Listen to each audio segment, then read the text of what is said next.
It's December 17th, 2020. Thomas, a solo developer, sits down to check on his game, but what he sees blows his mind. In just 30 minutes, he sold 100,000 copies. He watches, stunned, as the numbers keep climbing.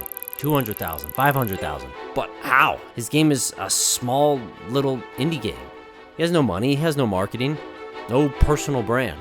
So why is it exploding? As it turns out, there is an answer, and Thomas isn't alone. Plenty of tiny games have pulled this off, selling over 10 million plus copies. And I'm not talking about Minecraft or Lethal Company or Five Nights at Freddy's. The games I'm talking about, they've flown completely under the radar, yet have just silently dominated. So what made them punch so far above their weight?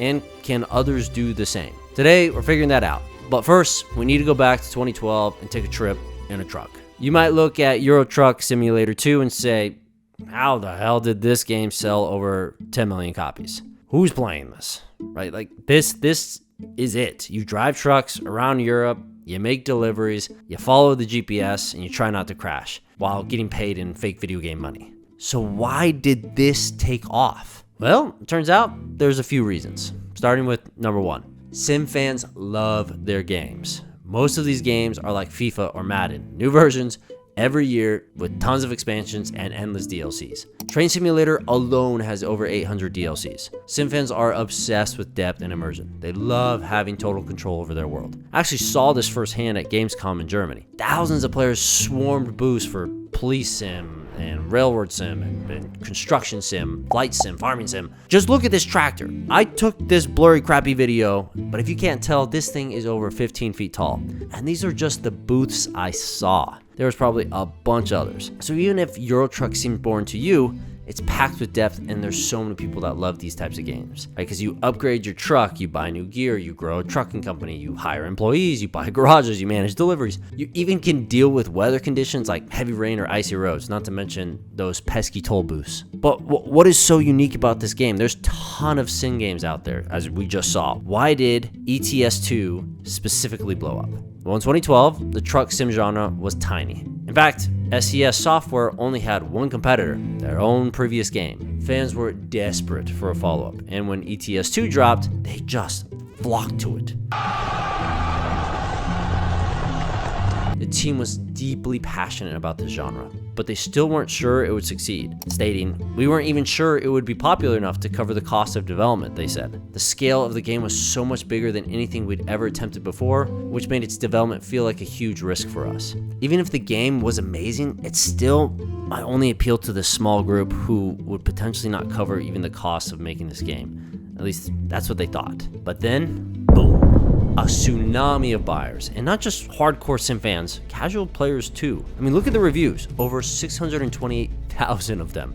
97% of them positive. We thought we were making simulators for those people who love trucks, but then it dawned on us that plenty of people play ETS2 who don't have any interest in them at all. So how did this happen? Well, let me explain with Mario. Mario Odyssey is fun for casuals. It's colorful, it's lighthearted, it's easy to pick up. But beneath the surface, there's hidden depth. Okay, yo, Snowdram, easy. There's crazy movement mechanics that hardcore players love, layers of challenges. Euro Truck Simulator is the same. May sound weird, but it'll make sense, right? Because if you want to relax and drive, you can. If you want to manage an entire trucking empire, you can do that too. But here's the most important part. It's easy to get into. Both those games, right? No confusing controls, no major learning curve, just drive or just jump. But the deeper you go, the more complex it becomes. That type of balance is rare. Games are either difficult or easy. Rarely are they both. ETS2 strikes that perfect balance that many simulators can struggle with. Depth, simplicity, and more important, ease of access. It's why ETS2 has sold over 13 million copies. That's nothing compared to this next game. A game you've probably played if you're my age, but haven't thought about it in a decade.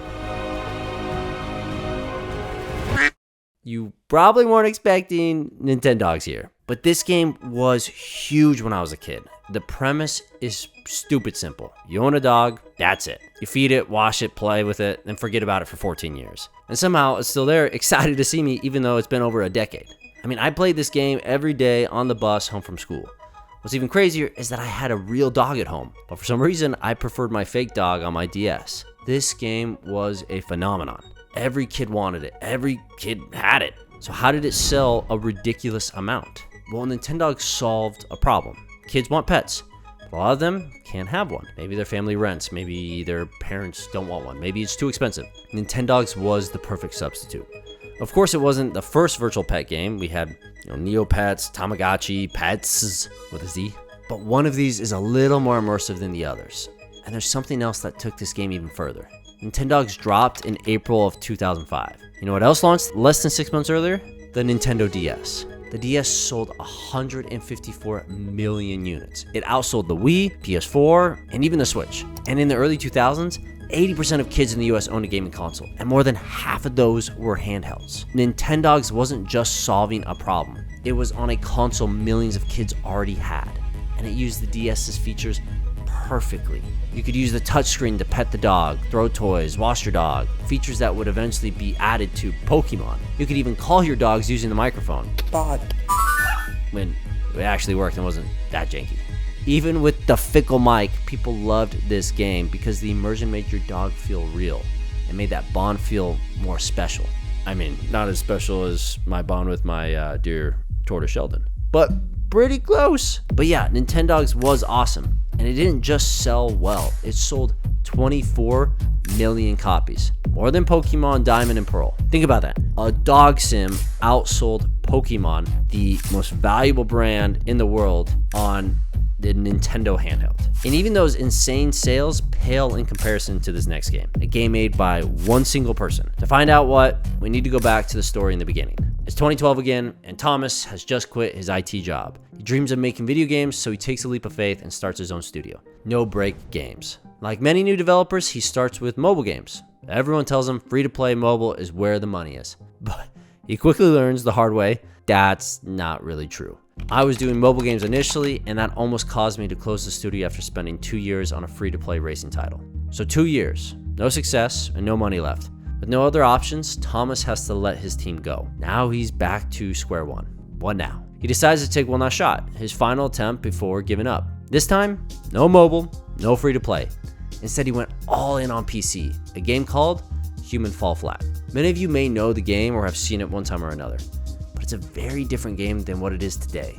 Thomas put it this way, saying, I started prototyping physics-based controls, trying to have independent control of each arm. The idea was to make something like Portal meets Limbo. So you have physics interactions, but the world is 3D. The puzzles are clever and well placed, and you can't just bypass them. So at first, Human Fall Flat was designed as a physics-based puzzle game. Then something unexpected happened. One day, Thomas let his son test his game. Instead of solving puzzles, his son did everything but that. He did everything possible not to solve puzzles, Thomas said. All he did was parkour or walk around, and I just watched him laugh.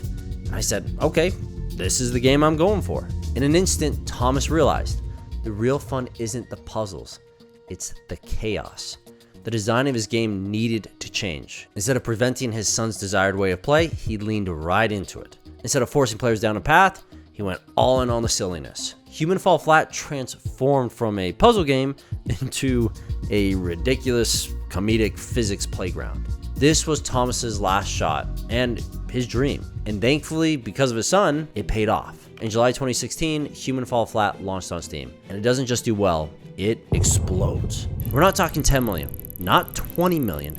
This game has sold 50 million copies. 50.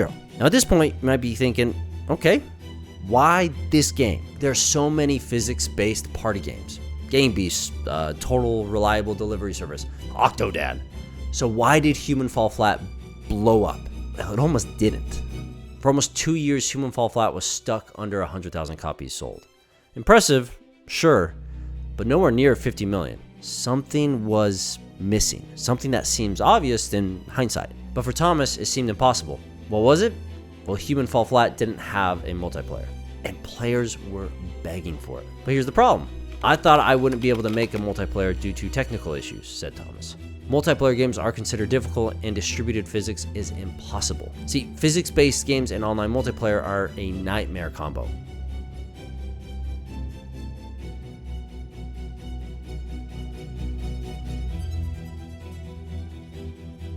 Then a stroke of luck. Ich springe. Das war. Du bist nicht gesprungen, bis du wieder unten warst, ne? A YouTuber, ChronicGamesDE, figured something out. By using NVIDIA's streaming function, they managed to host multiplayer gameplay, and it actually worked. Thomas saw this and thought, wait, this might be possible. Multiplayer might be possible. So he got to work, and in October 2017, Human Fall Flat finally received a multiplayer. The moment that launched, everything changed. In just a few months, sales passed 1 million, then 2 million. One single update turned everything around. Why? Because Human Fall Flat was made for multiplayer. More players equals more chaos, and more chaos equals more fun. 8 times more fun. Then things just snowballed. Massive YouTubers started playing the game with friends, racking up millions of views. And with each viral video, more and more players jumped in, fueling the game's explosive growth. At this point, Thomas is overjoyed. Who wouldn't be? But we're still missing one thing, because 2 million sales is still a hell of a lot smaller than 50 million. So what happened next is truly what sent this game into the stratosphere. Thomas partnered with 505 Games, Curve Digital, and most importantly, XD Inc., a Chinese publisher. The goal? Bring Human Fall Flat to the Chinese market. And let me tell you, they struck gold. Even before launch, Human Fall Flat had 7 million pre-registrations. And when the game finally went live, 100,000 copies sold in the first 30 minutes. 2 million copies in 6 days. That's insane, but why? Well, this wasn't just any launch. It was December of 2020, during the pandemic. People were isolated, especially in China, where lockdowns lasted far longer in the West. What was Human Fall Flat? Well, it was a chaotic, fun, multiplayer game that let friends connect and mess around together. The timing was perfect. But there was one more factor, the price. In China, it launched at just 12 yuan. So a low price plus a social game plus lockdown loneliness equals the perfect storm. So if Thomas had never listened to his son and went towards the fun, if Thomas had never figured out the multiplayer, none of this would have happened. Multiplayer and the funny, chaotic nature of the physics was the key to the game's success and is why Human Fall Flat sold over 50 million copies. So what do each of these games teach us? Well, number one, low barriers to entry. How easy is it to jump into your game? Does it invite players in or overwhelm them in the beginning? The best games have depth, but don't demand it up front. And sometimes a game isn't missing complexity. It's just missing one crucial feature that keeps players from having the most fun. Human Fall Flat was good. It was a fun time, but it was missing multiplayer. As soon as that changed, boom. Number two, timing is everything. Games don't release in a vacuum. There are always external factors, a new console, a cultural shift, a global event. Thomas didn't plan for the pandemic, but once it hit, his game was in the perfect position. I get that you can't control timing and you can't force luck, but you'll never get lucky if you don't put your game out there. It took years before Human Fall Flat found unreal success, and Thomas made intentional choices to make sure his game had the highest potential to succeed. So when COVID hit and when all these other things hit, that's when it blew up. So you create your own luck, you create your own opportunities. Which brings me to point number 3, solve a problem. Every one of these games filled a gap. Euro Truck Simulator 2 was a relaxing, gamified trucking experience without the downsides of the real job. Nintendogs, it was a way for kids or adults to have a pet they couldn't have in real life, or a pet that was actually manageable. Human Fall Flat was a multiplayer game that gave people joy and connection during lockdown, when people felt isolated and alone. So solving a problem, even a small one, can turn a game into a massive success. And that's really all that video games do. They help us solve some kind of problem in our lives. Do you ever wonder why you play the games you do? Just look at what's missing in your life and it might become clear. And that is why these tiny games dominate. And if watching this made you want to make your own game or appreciate game making, then you should definitely check out Brilliant. Beyond helping us support indie devs with our Going Indie Game Fund, Brilliant is all about educating the next generation of game developers. I've been using Brilliant for months now, and honestly, it's already helped me level up many of my game dev skills. It's truly been helping me on the blueprints on Unreal. Brilliant teaches using first principles. So instead of memorizing stuff, you actually understand how it works. This isn't your typical online learning. Brilliant makes you think through every problem step by step, building real skills from the ground up. And their courses are designed by absolute legends from MIT, Caltech, Google, and more. Even better, you can start doing it right now with just 20 minutes a day. It's fast, it's effective, and actually kind of addicting in a good way. It's fun. You get that little dopamine hit every time you actually fulfill your goals. And you can try everything, Brilliant offers for free for 30 days. And if you use my link below, you'll also get 20% off an annual premium subscription. I'm super bullish on Brilliant. They are an awesome partner. I'm pretty picky on partners, and they've been phenomenal from the beginning. They really want to help developers, so really appreciate them. Really appreciate, your support. Thank you guys for all that, all the love and the comments and the likes. So hope you guys are the best. Until next video, peace.